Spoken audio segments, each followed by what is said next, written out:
Shalom, queridos. Agora é Eclesiastes, capítulo 2. Palmas para o nosso Senhor Jesus Cristo. Só Ele pode fazer isso. Se eu fosse você, aplaudia dobrado. Se discipulado para glorificar o nome dEle e exaltá-lo e adorá-lo com cânticos. Por falar em cânticos, nós temos o cântico oficial. Como é que anda ele, hein? Cadê o cântico? Eu quero saber do cântico.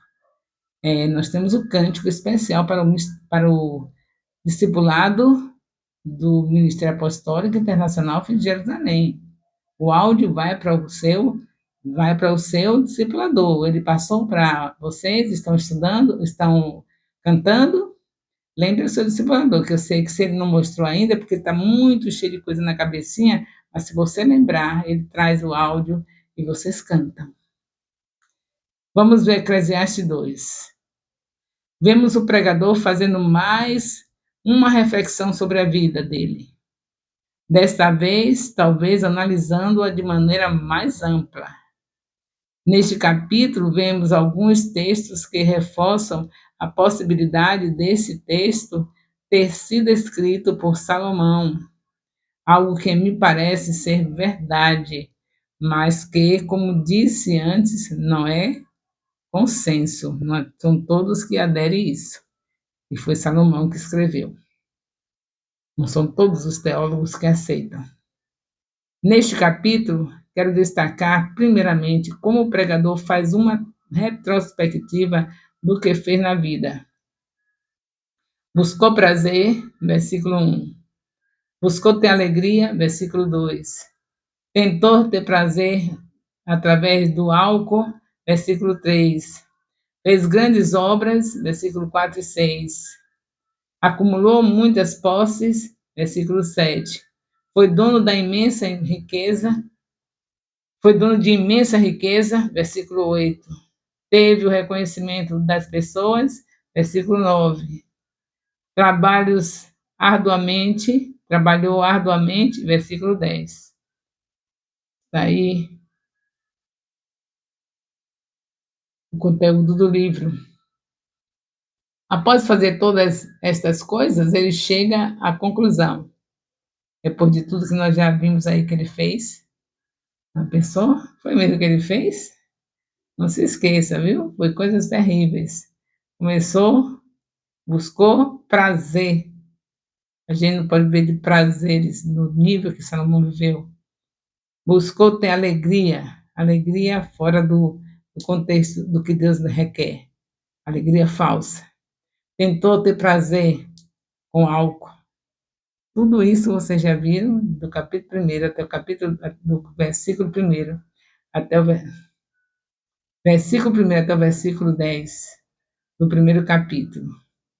Então, não foi brincadeira não, a situação de Salomão. Ele buscou sabedoria e entender a loucura, como ele diz aqui, como ele afirma.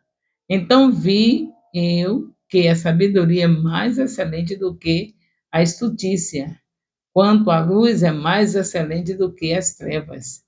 Eclesiastes 2, versículo 13. Nós estamos no capítulo 1, mas já tenho aqui no capítulo 1 no capítulo 2 que nós estamos. E esses versículos que nós citamos, que nós estamos estudando. Eclesiastes 2:13. O que ele diz aqui é: busquei a sabedoria, olhei para a loucura, estultícia, e vi que a sabedoria é melhor do que a falta dela. Porém, logo em seguida, no versículo que muitos comentaristas resolvem deixar de lado, ele diz o seguinte: assim eu disse no meu coração, como acontece ao tolo, assim me sucederá a mim, porque então busquei eu mais sabedoria. Então disse no meu coração que também isso era vaidade. A conclusão dele até aqui foi: ora, se o dia do mal vem para todas as pessoas, igualmente, se a morte chegará da mesma forma para o tolo e para o sábio, por qual motivo buscaria a sabedoria? Quer dizer, que para ele só servia a sabedoria se tivesse que não morrer igual às outras pessoas, se não pudesse, se não sofresse nada, nenhum mal, como as outras pessoas sofrem. Aí ele já falou bobagem, né? Por quê? Porque o mais importante não é isso na vida. Para quem recebe a sabedoria de Deus, nós especialmente, hoje, filhos de Deus, com o Espírito Santo, a sua sabedoria, o mais importante para a gente é saber que um dia Jesus Cristo vem, como está escrito em Atos 1:11, e leva a sua igreja, e ele vai estar conosco numa cidade que não vai precisar de luz, porque ele é a luz. Ninguém vai precisar de sabedoria, porque ele é a sabedoria. A gente vai estar com ele o tempo todo, a sabedoria conosco. É isso que a gente tem que saber de estar desejando na vida. Mas recusar ter sabedoria porque a sabedoria não resolve o problema da morte, isso aí já é falta de sabedoria em pensar nisso. Porque não resolve o problema da morte, mas Jesus já resolveu. Quando ele veio, ele ressuscitou. E com ele, nós, assim como ele ressuscitou, nós que estamos com ele também ressuscitaremos.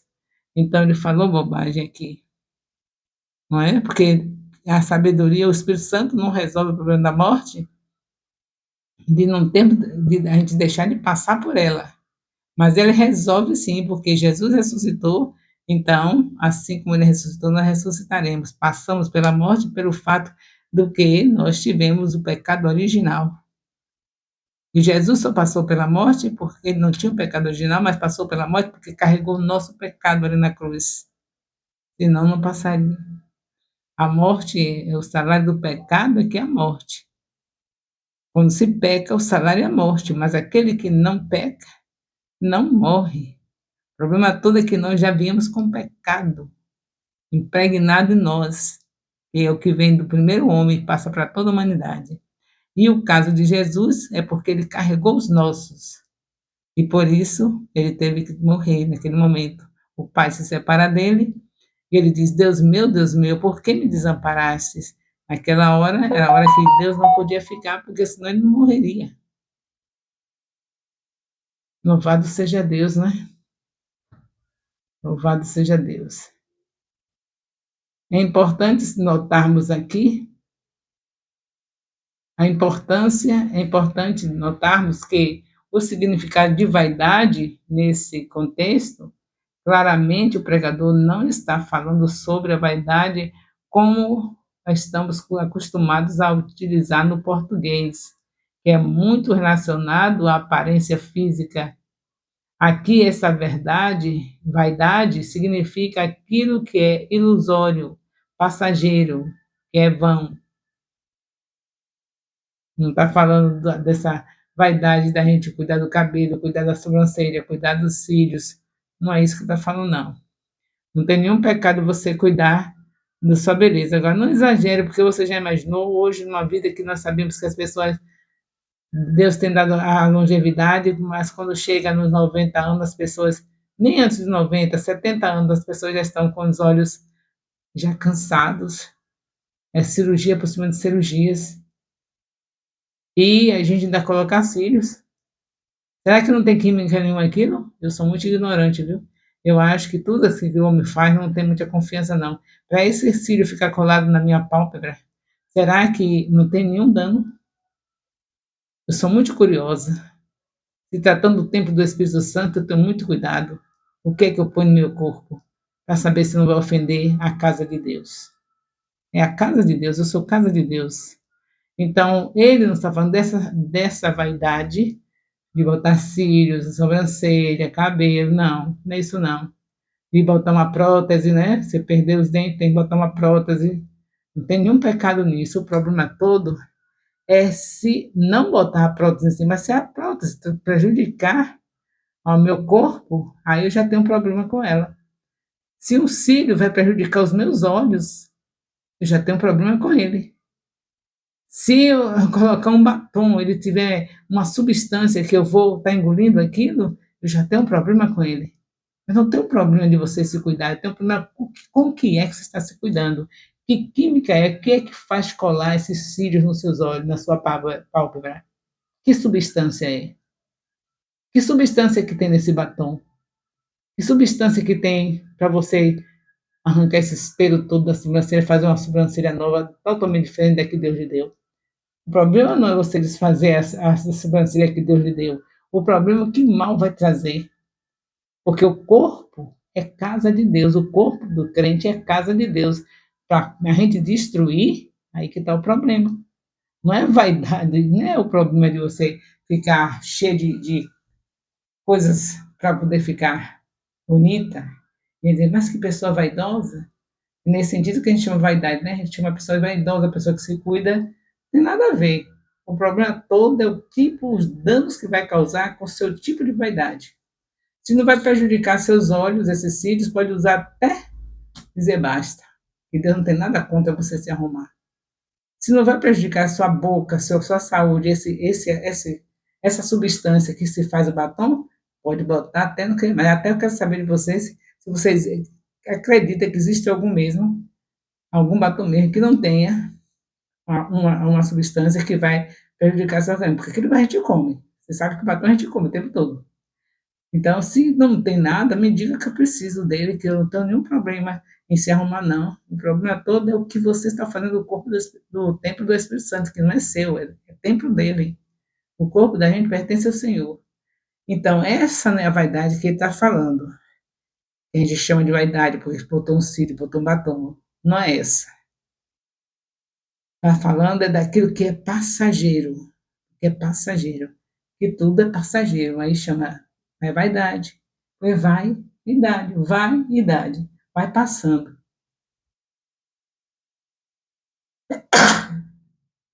Então, a gente tem que saber quando se fala, por que sentido está se falando?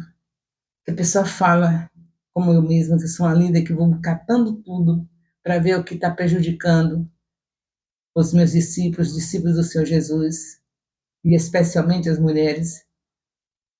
Eu fico catando tudo, e quando eu falo para o bem, aí já vão fazer uma coisa diferente do que vão pensar diferente. Batom, ela não gosta de batom, ela não gosta de bote cílios. Não é que eu não gosto, eu quero saber qual é a prioridade da sua vida, é manter a casa de Deus saudável ou ficar apenas de aparência e oca por dentro? É isso que você quer? Não é contra a vaidade, que na verdade isso aí não, é coisa normal de ser humano, ele gosta de se arrumar. Agora, com que eu estou me arrumando? Esses cílios aí de um material que não vai prejudicar os olhos? Não é nisso que eu estou falando. Quando eu falo em relação às coisas erradas, vai ter sempre no fundo saber se é alguma coisa que está destruindo a sua intimidade com Deus, a casa de Deus. É nesse sentido, porque eu vivo acreditando o tempo todo que o Espírito Santo está dentro de mim, que eu estou falando por obra do Espírito Santo, que eu estou aqui por causa dele. Então, se eu vivo nessa dependência dele, eu tenho que cuidar dele, do lugar onde ele fica. Às vezes só cuida no sentido de aparência, eu quero saber por dentro como é que está a saúde. A mesma coisa quando a gente fala da alimentação. Eu não tenho problema que você coma suas calabresas se não tivesse ofensa a Deus. Mas ofende a Deus você comer uma coisa que você sabe que não vai diminuir. Eu nem acredito que vai diminuir os seus dias de vida, porque nossos dias estão contadinhos lá. Só vai mudar a qualidade de vida. Quer dizer, você está com 100 anos programado por Deus para viver, aí você anda comendo suas calabresas, suas frituras, suas pizzas cheias de queijo, não sei mais o quê, e aí entope tudo, e depois o tempo do Espírito Santo, você vai viver 100 anos, que Deus programou para viver 100 anos, né? 100 anos incapacitada de fazer a obra que o Espírito Santo veio para você fazer. Porque nós estamos aqui a serviço do Rei. E dê graças a Deus que era para sermos escravos, ser obrigados a fazer. E nós não somos obrigados, devemos fazer, é para fazermos por gratidão. Porque Jesus comprou, a gente não tinha direito a nada, era para viver como escravo, fazer tudo que a gente está fazendo quando quer fazer, era para fazer obrigado, mas ele deixou você livre, ele trata como um filho. Você quer amá-lo, quer manter a casa dele boa, perfeita para ele usar você? Se não quiser, também não impede não, você vai fazendo o que você quiser. Vai fazendo, fazendo, aí o que acontece? Está programado 100 anos para você, 100 anos de sofrimento e fazer os outros sofrer. Porque problemas de saúde, por causa das provocações, das coisas erradas que faz, e aí depois a obra que ia fazer para o Senhor com alegria, vai fazer com tristeza, porque vai ter que fazer, como Sansão teve que fazer.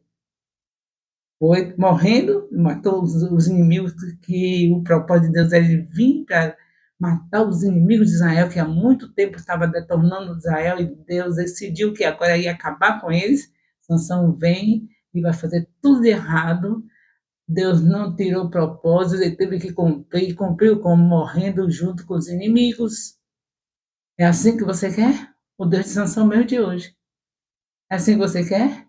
Viver fazendo isso. Estou falando da vaidade aqui, que Salomão está falando, dizendo que a vaidade que ele está falando não é do nível dessa vaidade que a gente fala. E estou mostrando a vaidade que a gente fala, como é que acontece.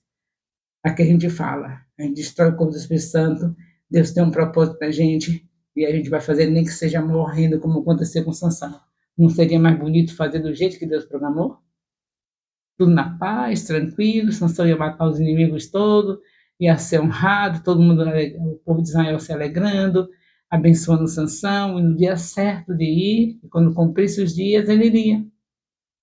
Mas aí ele fez aquela detonação toda, mudou todos os projetos, e depois, projeto de Deus, e depois teve que cumprir, matou os inimigos como Deus determinou que ele teria que matar, porém matou de uma maneira vergonhosa, morrendo junto com eles. Então vamos para a sabedoria, vaidade é tudo, vaidade, coisa passageira, é isso. Não se preocupe não para botar seu filho, agora verifique que química é que tem nele para você ficar com ele nos seus olhos prejudicando. Não precisa pedir doença, porque pela alimentação que a gente come, pela água que nós bebemos e o ar que respiramos, já é convite para a doença. Então não acrescente mais nada. Viva no natural o máximo que puder. Se tiver um cílio natural, bote. Um cílio feito de rúcula, porque rúcula é bom para as vistas. Aí você bota um cílios feito de rúcula, porque você junta o útil e agradável, vê com o seu olho bonito, com seus cílios, e os cílios sendo feitos de rúcula, a rúcula faz bem para os olhos, aí pronto, já é uma medicação, e ao mesmo tempo a sua alegria de ter seus cílios lindos como você imagina. Que beleza, né? Louvado seja Deus. É sabedoria, queridos. Vaidade, tudo é vaidade, tudo é passageiro. Não tem nenhum erro em você botar seu cílio. Agora, por favor, em nome de Jesus, cuide dos seus olhos. Porque ele diz, o importante é ter os olhos espirituais, mas vai fazer falta. A leitura da Bíblia, ver os olhos da pessoa saltarem de alegria quando aceita Jesus. Você pode pregar o evangelho com o olhinho sem visão, sem ter a visão, mas você não pode ver a alegria daquela pessoa que estava se convertendo, olhar com esses olhos que Deus deu. E tantas outras coisas que você deseja ver, não é isso? E aí não pode. Então vamos ter sabedoria. Ouça os conselhos que as pessoas dão, faça avaliação, medite sobre eles, não faça biquinho quando as pessoas estiverem lhe orientando, lhe aconselhando, não seja igual os ímpios que diz que se conselho fosse bom ninguém daria, isso é conversa de ímpio. Os filhos de Deus sabem que devem viver um aconselhando o outro, a Bíblia manda fazer isso, um ajudando o outro. Com o amor de Deus, nosso Pai, a graça salvadora do nosso Senhor Jesus Cristo, a comunhão do Espírito Santo, seja com todos os discipuladores e discípulos do Ministério Apostólico Internacional, Filho de Jerusalém, desde agora e para sempre. Amém. Louvado seja Deus.